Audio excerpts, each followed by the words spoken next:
Everyone, it is great to be able to share the Bible with you this morning.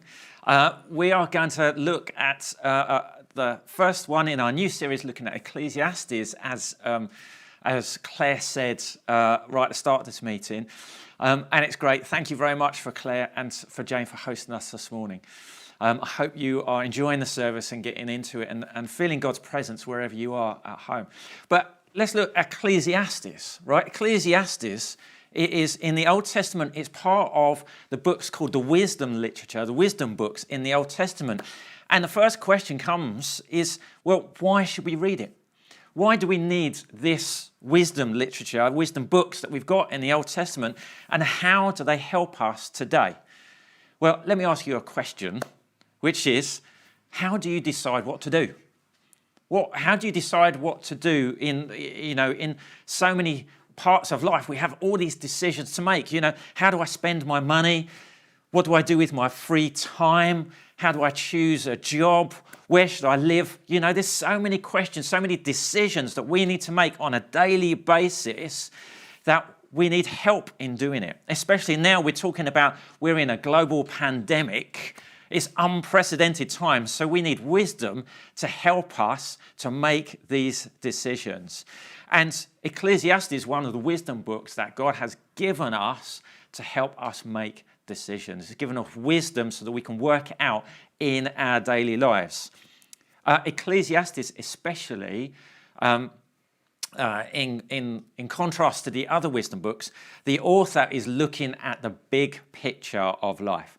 He's looking at the big question about what we do with our whole lives. The author is passing on some wisdom. He's lived life. He's done everything in life. He's done all kinds of things. He's done all that could be possibly done with a life. And he's got to the end and he's going, I'm passing on my wisdom. This is what we should be doing.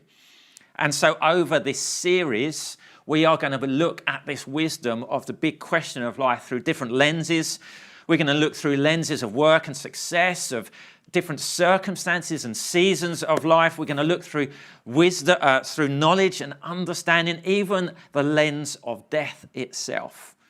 And we're going to look at that and see what God has to say to us, and how do we take on this wisdom that he has given us. So today we are hitting the introduction. So it's Ecclesiastes 1.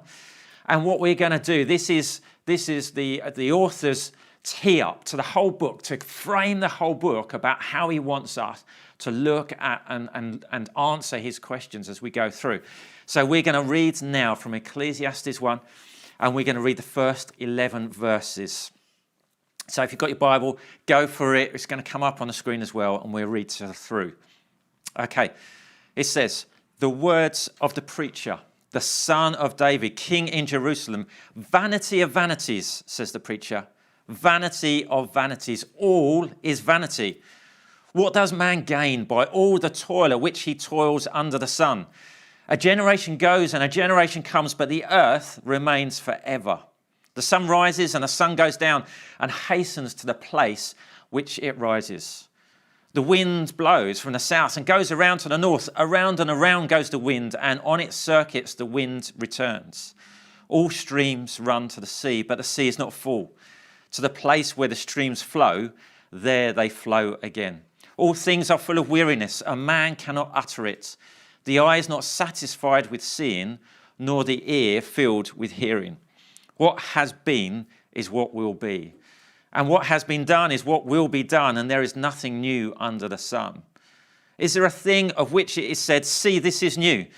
It has already in the ages before us. There is no remembrance of former things, nor will there be any remembrance of later things yet to be among those who come after. Now, this is probably one of the more famous passages in Ecclesiastes, and got lots of things lots of little phrases that we might remember. But actually on the face of it, when you read the whole lot just in one chunk like that, man, is it incredibly pessimistic. I mean, if someone came up to you like that, expressing that kind of view, the whole thing is saying like life is pointless. I mean, if someone came up to you expressing that, what would you be saying? I mean, anything from, come on, cheer up, it's not all that bad, to, well, this person needs some help. They seem to be in a really depressed state. It's one that is maybe that we all express at some point in time. And it reminds me of a song by a band called Delamitri a long time ago in 1989. And the writer just expresses that same sentiment in the song Nothing Ever Happens. He basically moans about life, that life just goes on and nothing seems to change. He says in verse 3, for example, he says, telephone exchanges click while there's nobody there. The Martians could land in a car park and no one would care. And closed-circuit cameras in department stores shoot the same video every day. And the stars of these films neither die nor get killed, just survive constant action replay. And he says in the chorus, nothing ever happens, nothing happens at all. The needle returns to the start of the song and we all sing along like before. It's an extreme expression of discontent with life, that really life just seems pointless, that it just goes on and nothing ever happens. As another poet has said, we eat, sleep, work and repeat. So is this what the writer of Ecclesiastes, is this what he's expressing? Is he saying that life itself is pointless? Is this his viewpoint? And if so, well, what wisdom is that? How does that help us in life? Well, I think getting into the key of this understanding is really what he says right at the start. He says vanity. The New International Version actually uses a more famous word. It says meaningless. All is meaningless.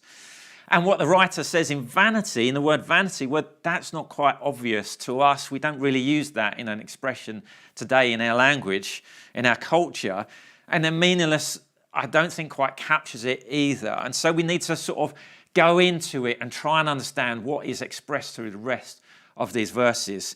And he plugs in straight away in verse 3. He says, what does man gain by all the toil at which he toils under the sun? This is the major complaint of the writer, kind of the thesis of the whole book itself. He's saying, we toil, we strive, we work hard for what? What is all this hard work for? And he's not just talking about job. He's not talking about employment. He's talking about a whole load of things that we strive for. That we might strive in our studies and our academic work to gain knowledge. We might strive or work hard as a parent. It's hard work bringing up children. We strive for it in order to bring them up well. You might strive as a carer of someone that's unwell, has got long-term disabilities. You might strive as a volunteer. You might strive in relationships. I mean, we all strive in relationships to keep them going, to be good in our relationships. We might even say the whole thing about working hard to be a good person. We strive in so many things. And for what? For what? What reason? This is the complaint of the writer. For what gain? What do we get out of it? What's the point? Well, what does he mean by gain? Well, I think the writer then takes us on this journey of expressing what I think is three different gains, of which he's just trying to demystify, trying to debunk, trying to say that these are not gains in life. And he goes through three illustrations of creation that kind of marry up with the three gains. And I'm going to go through them, and then we'll try and look at what he meant by gain at the end, and then what he means by vanity, and see the whole thing, bring it all together. So let's look at that first one. The first one is, he says that the first gain he tries to debunk is that of accumulation. The whole thing about acquiring, gathering stuff. He says, he uses this illustration of the sun. The sun comes up and it goes down again, and it rises again, and it sets again. And the sun, as it comes up, it floods the earth with its warmth and heat and light. But then it goes down again, and it comes round again. When it rises, it doesn't add to the previous. It's a new day, and every day is a new day. And he says a generation comes and a generation goes, that there's nothing to separate one from the other. It's another generation and another generation. One is exactly like the other. And he's saying we toil and we strive after all this. And what do we gain of all our accumulation and gathering of stuff? What is it all worth? Many societies believe that they could take their stuff, their materials into the next life. One of the most famous of this is probably the ancient Egyptians. And they buried their dead with loads of stuff that they thought that they could take through would be necessary for life. So practical things like cutlery and bowls, other kinds of trinkets would go. Clothing would be buried in their tombs. Even food would be buried. The wealthier of them would have jewelry, valuables, furniture, and even whole boats would get in the tombs with them, we know. But what they didn't realize, what we know, is you can't take it with us. Like, if they had opened the tombs afterwards sometime and found all the stuff in there, they'd soon realize that it doesn't go with you. We know because we've opened their tombs and had a look and found all this stuff that they had buried. But we can't take it with us. So if I can't, what is the point in accumulating all this stuff? If it disappears, it's useful in this life, there's some advantage of it, yes. But have I really gained out of it? Does it meet a purpose? Okay, let's have a look at the second one. The second gain to demystify is that of the new. Now he uses this illustration of the wind blowing. It goes around and around and it comes round again. And sometimes we say, there's a fresh wind blowing. It's a new wind. But is it really new?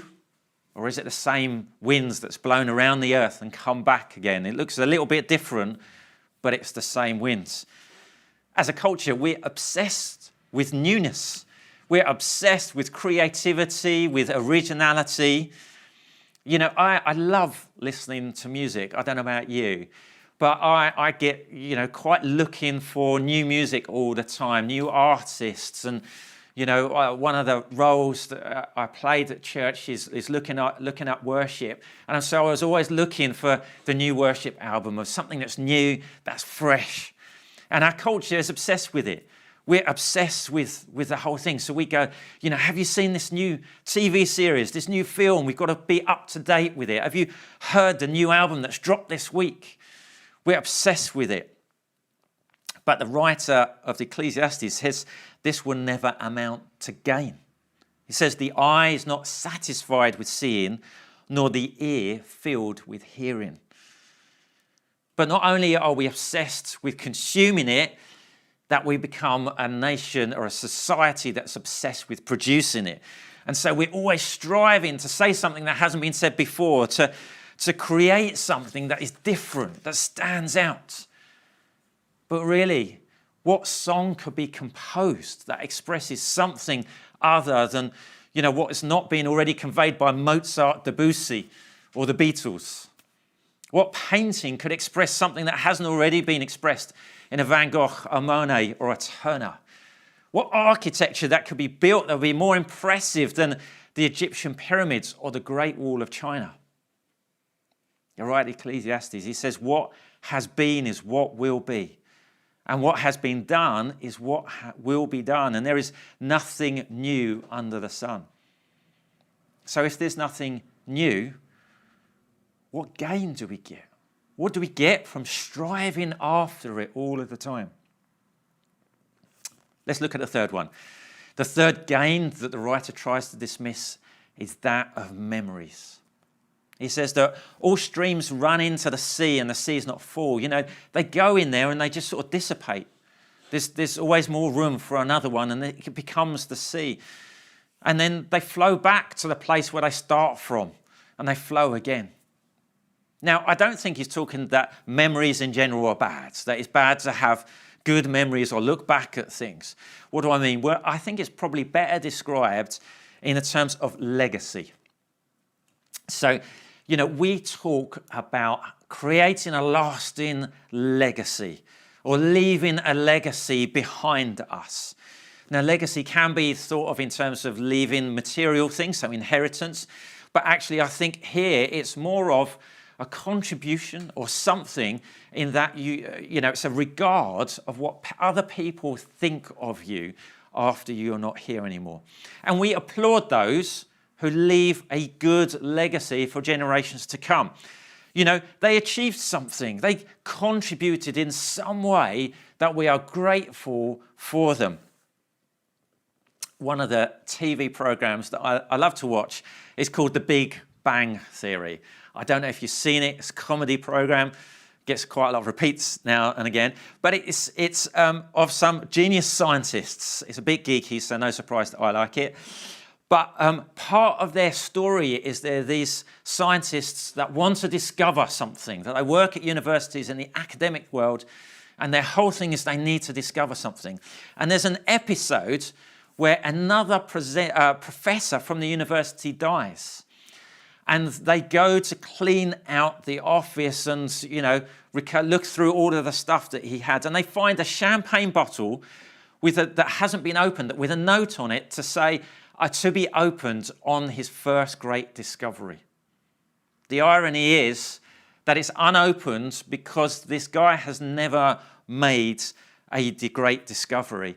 And the guys spend the episode trying to search through all of his notes to say, we must discover something. We must have a look through. He must have contributed something. He must have discovered something. Why do they desperately search? Because they want it to be true of themselves. That they don't ever want to get to that place and have not found something. Why? Because it puts their life's work into, it devalues it. Says that I haven't contributed anything. The writer of the Ecclesiastes, he says, there is no remembrance of former things, nor will there be any remembrance of later things yet to be among those who come after. If everything is forgotten, then why do we strive so hard to create a legacy? So those are the three gains that I think the writer is trying to debunk, is trying to dismiss, to say, demystify. He says that there's no gain in gathering now, no gain in the new or the future, no gain to be had in the past. So how can that help us understand what he means by gain? Well, I think he means that there's no reward, there's no fulfillment, there's no purpose to be had in these three things. What do I get by spending my life chasing after all of these things? What does it get for me? What do I get out of it? And in understanding this, understanding what he means by gain, that we can return to this word vanity at the start. And there's a bit more that we can understand actually, because the literal Hebrew, or one of the literal Hebrew translations of this word, literally means breath or breeze.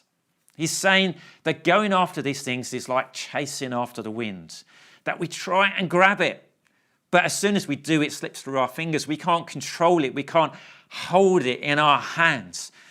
And we're trying to chase after it, but it's just nothing there. The idea of gain is futile. The idea of accumulation, of gathering stuff, of discovery, of leaving a legacy is just futile. It doesn't provide reward. But what if? What if the point of life was not to gain, but to give? Through Ecclesiastes, as the writer unfolds his story and his wisdom to us, he helps us to go through in many things, to explain success, to explain money, power, enjoyment, that trying to gain through all of these things is futile. And at the end, in chapter 12, he comes to his end conclusion. When he's gathered everything up, when he's gone through all of these things, he gets his end conclusion. And he says in chapter 12, he says, the end of the matter, all has been heard. Fear God and keep his commandments, for this is the whole duty of man. What if he's right? What if the point of life is not to hoard things to ourselves, not to gain, but to give? Not to amass, acquire, achieve, but to give away, to give out, and to give up? What if all the answer to all striving, All toil, all hard work is to simply live for God, not for ourselves, to give our lives to him. Well, if that was true, right? If the writer of Ecclesiastes, if that was his wisdom, that was true, then do you know what? I expect the rest of the Bible to show that, to demonstrate that that is true. That we get to see the narratives and the stories in the Bible and say, that's true because we've seen it now. We can see it in people, in God's people, we see it. Surely there must be examples.